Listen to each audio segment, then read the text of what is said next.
Hey guys, Kristen here. So I wanted to make another little mini series about advocating for your dog and what that means. So when I talk about advocating for your dog, what that means is when we train our dogs, we train them to be obedient and to follow commands. So we ask them not to be reactive. There's consequences if they make bad choices. We ask them to follow everything that we say, and in return, our job is to advocate for them.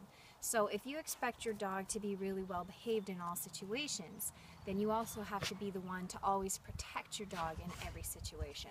So if you don't want your dog to react to a threatening or off-leash dog that's approaching him, then you have to make sure that you get in between your dog, that off-leash dog, and drive it away so that your dog never has to take care of that problem. So one of the ways that you can do this is the pretty purple stick, as you can see. This is actually from a horse supply store. It's very flexible and bendy. What I use this for is creating space. So if I were to have a dog like I have over here, one at the water bowl and one milling around, I would take the purple stick and I would just wave it like this and create space, and then the dog runs away. So you're not actually going to be hitting the dog, but you're going to be waving it like this just to create a buffer of space between you and whoever is approaching your dog.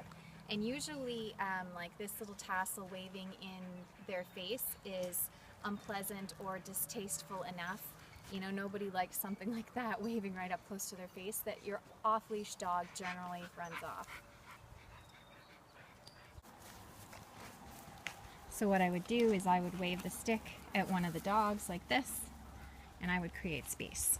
So I could keep Louise there by herself, keep her safe, as I keep the other dogs away from her. So that's how I would use my pretty purple stick.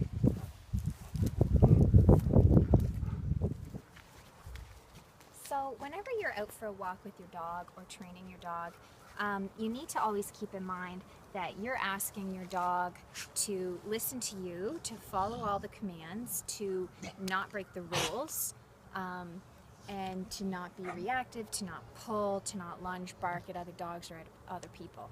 So if your dog is going to comply with your wishes, it's super important that you protect your dog in exchange. So it's kind of like a deal. You behave yourself and you don't be reactive, and in exchange I'm going to protect you, and I'm going to prevent any dogs or any people from approaching you or touching you or entering your personal space. Dogs who are reactive really do not like anyone else in their personal space. That's why they're reactive.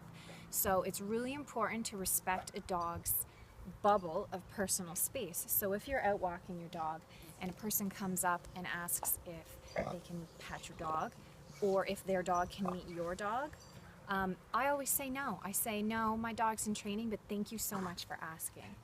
But always protect your dog's rights, because it's not fair to demand really excellent behavior of your dog and then put him in a situation that makes him uncomfortable. It's very defeating for the dog, and that's usually why they're reactive in the first place, because they don't feel advocated for. So make sure whenever you're out there, always advocate for your dogs. There is nothing wrong with telling people and other dogs no, that they cannot approach your dog. You may sometimes get some funny looks, but that's fine. It's more important that your dog feels safe and minds his manners than it is that they get to satisfy their curiosity on your dog.